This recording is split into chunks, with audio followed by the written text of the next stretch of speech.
সারা দেশে জেঁকে বসেছে শীত, বাড়ছে দিন ও রাতে তাপমাত্রার পার্থক্য। এ নিয়ে আরো জানাতে বরগুনা থেকে জিয়াদ মাহমুদ ও রাজশাহী বিনোদপুর এলাকা থেকে যুক্ত হচ্ছেন মাসুমা আক্তার। প্রথমে জিয়াদের কাছে জানতে চাই, বরগুনার শীতের তীব্রতা কেমন, আজকে জেলার সর্বনিম্ন তাপমাত্রা কত জানাবেন।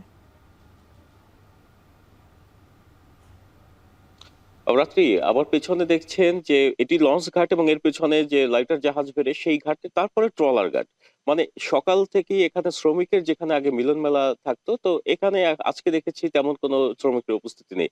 শীতের কারণে এবং যে বৈরী আবহাওয়ার কারণে এখানকার শ্রমিকের কিন্তু আনাগোনা কমছে এবং শ্রম ঘন্টা কমেছে। বিশেষ করে যারা খেটে খাওয়া মানুষ রয়েছেন, রিক্সা চালক, ভ্যান চালক কিংবা লঞ্চ ঘাট শ্রমিক কিংবা পরিবহন শ্রমিক রয়েছেন, তাদের উপস্থিতি সকালে কিন্তু কিছুটা কম থাকে। এতে শ্রমঘন্টা কমার পাশাপাশি তাদের আয়ও কিছুটা কমেছে এবং সর্বনিম্ন তাপমাত্রার কথা যেটি বললেন, সেটি উত্তর অঞ্চলের মতো যে একেবারে পারদের সর্বনিম্ন স্তরে না থাকলেও এখানে যে সমুদ্র তীরবর্তী স্থান হয়, এখানে নাতিশীতোষ্ণ অবস্থা বিরাজ করে। তবে এখানে আমরা দেখেছি যে কয়েকদিন ধরেই 14 থেকে 16 ডিগ্রি সেলসিয়াসের মধ্যেই কিন্তু সর্বনিম্ন তাপমাত্রা থাকছে। এর ফলে এখানকার মানুষ যারা রয়েছেন তারা একেবারে সর্বনিম্ন তাপমাত্রায় এখানকার কাজকর্ম করতে অভ্যস্ত না থাকলেও এই তাপমাত্রায় তারা কিন্তু 2-1 ঘন্টা পিছিয়ে গেছেন বলে আমাদের জানিয়েছেন। তো আরো একটি বিষয় লক্ষণীয় যে সর্বোচ্চ এবং সর্বনিম্ন তাপমাত্রার ব্যবধান যদি 10 ডিগ্রি সেলসিয়াস বা তার বেশি থাকে, তাহলে কিন্তু শীতের অনুভূতি বেশি হয়।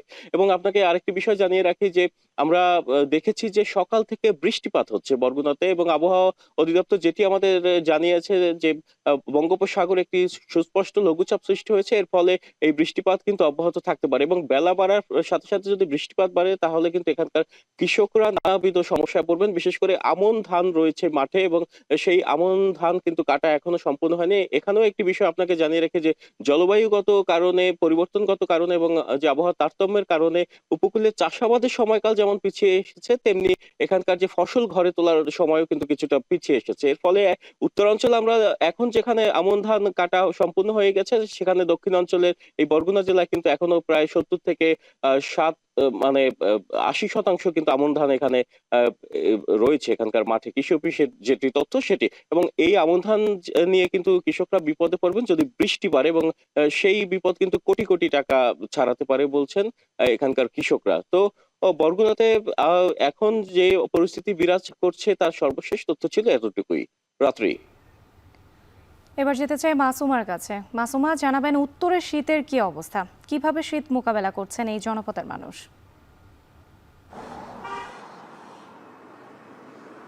রাত্রি অগ্রহায়ণের শেষের দিক থেকে কিন্তু রাজশাহীতে আসলে শীতের যে তীব্রতা সেটি বাড়তে থাকে এবং পৌষে এসে কিন্তু সেটি খানিকটা সুখকর হয়েছে। অর্থাৎ পৌষে এসে কিন্তু যে তীব্রতা আরও জেকে, শীতের যে তীব্রতা সেটি কিন্তু আরও জেকে বসার কথা, কিন্তু সেই অনুপাতে কিন্তু রাজশাহীতে এখন পর্যন্ত আমরা দেখছি প্রতি বছরের ন্যায় এই সময়টিতে আসলে এখন কিন্তু তাপমাত্রা অনেকটাই সহনীয় পর্যায়ে রয়েছে। অর্থাৎ আমরা দেখছি যে গেল সপ্তাহ খানেক ধরে কিন্তু 11 থেকে 13 ডিগ্রি এবং 13 ডিগ্রির ওপরে পর্যন্ত কিন্তু তাপমাত্রা ওঠানামা করছে এবং রাতের তাপমাত্রা কিছুটা কমলেও কিন্তু দিনের তাপমাত্রা প্রায় অপরিবর্তিত থাকছে এবং বেলা কিছুটা বাড়ার সাথে সাথে কিন্তু সূর্যেরও দেখা মিলছে এই জনপদে। এই কারণে কিন্তু শীতের যে তীব্র অনুভূতি, সেখান থেকে কিন্তু বেশ খানিকটা স্বস্তিতে রয়েছেন এই জনপদের মানুষ।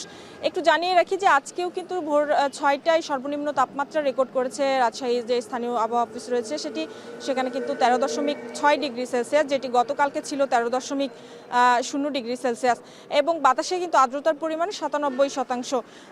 এই কারণে কিন্তু আমরা দেখছি যে প্রতিদিনের তুলনায় আজকে ভোরবেলাতেও কিন্তু আমরা ঘন কুয়াশা এবং হিম যে বাতাস সেটির মাত্রাও কিন্তু অনেকটা কম পেয়েছি এবং হালকা থেকে মাঝারি কুয়াশার যে পূর্বাভাস আবহাওয়া অফিস দিয়েছিল সেটিও কিন্তু আজকে আমরা লক্ষ্য করেছি। সকাল থেকে কিন্তু বেশ সেটাই স্বাভাবিক ছিল এবং সেখানে কিন্তু কোনো রকমের কুয়াশা সেভাবে পড়েনি এবং এতে করে আমরা দেখেছি যারা প্রাতঃ ভ্রমণে বেরিয়েছেন সকালে ভোর থেকে যারা বের হন প্রতিদিন, তাদেরও কিন্তু উপস্থিতি আজকে নগরীর রাস্তাগুলোতে বেশি ছিল এবং মহাসড়কের যানবাহনের চলাচলও কিন্তু অন্যান্য দিনের তুলনায় আজকে বেড়েছে। পাশাপাশি আমরা দেখেছি শ্রমজীবী মানুষ যারা রয়েছেন তাদের সংখ্যাও কিন্তু গুরুত্বপূর্ণ মোড়গুলোতে বেশ খানিকটা রয়েছে এবং আমরা দেখেছি গত দিনগুলোর তুলনায় আজকে মানুষের উপস্থিতি বেশ খানিকটা বেড়েছে এবং চায়ের টং থেকে শুরু করে অন্যান্য দোকানপত্র সেগুলো কিন্তু অনেক সকাল থেকেই খুলতে শুরু করেছে এবং আমরা দেখেছি রাস্তায় কিন্তু যে কর্মচঞ্চলতা, আসলে শ্রমজীবী এবং নিম্ন আয়ের খেটে খাওয়া মানুষ যারা রয়েছেন তাদের উপস্থিতিও বেশ খানিকটা বেড়েছে। আমরা দেখেছি কিন্তু প্রতিদিনের ন্যায় তারা অনেক ভোর থেকে আসলে বাড়ি থেকে বের হন। এবং আজকেও কিন্তু আমরা লক্ষ্য করেছি যে নগরীর এই তালাইমারি, বিনোদপুর, এছাড়া রেলগেট যে এলাকাগুলো রয়েছে সেখানে তাদের উপস্থিতি রয়েছে। তারা কাজের জন্যই কিন্তু আসলে বাড়ি থেকে ভোর থেকে বের হন এবং তাদের কিন্তু যে কর্মঘণ্টা সেটি অনেকটা কমেছে, যেহেতু শীতের শুরু থেকেই কিন্তু তাদের কাজের যে সন্ধানে তারা নগরীতে আসছেন। তবে তুলনামূলকভাবে সকাল থেকেই কিন্তু তাদের যে লম্বা সারি বা যে দাঁড়িয়ে থাকার ব্যাপারটি সেটি আমরা লক্ষ্য করেছি। তারা বলছেন যে এই শীত আসলে আসলে তাদের কাজের যে কর্মঘণ্টা সেটি কমে, পাশাপাশি তাদের আয় রোজগার সেটিতেও কিন্তু তাদের একটা বড় প্রভাব পড়ে। তবে শীতের যে অনুভূতি সেটি খানিকটা সহনীয় থাকার কারণে আসলে তাদের যে ভোগান্তি সেটি কিছুটা কমেছে বলে কিন্তু আমরা জেনেছি এখন পর্যন্ত। এই ছিল আমার কাছে শীতের সর্বশেষ। বরগুনার রাজশাহী থেকে যুক্ত ছিলেন সহকর্মীরা, জানাচ্ছিলেন শীতের তীব্রতার খবর।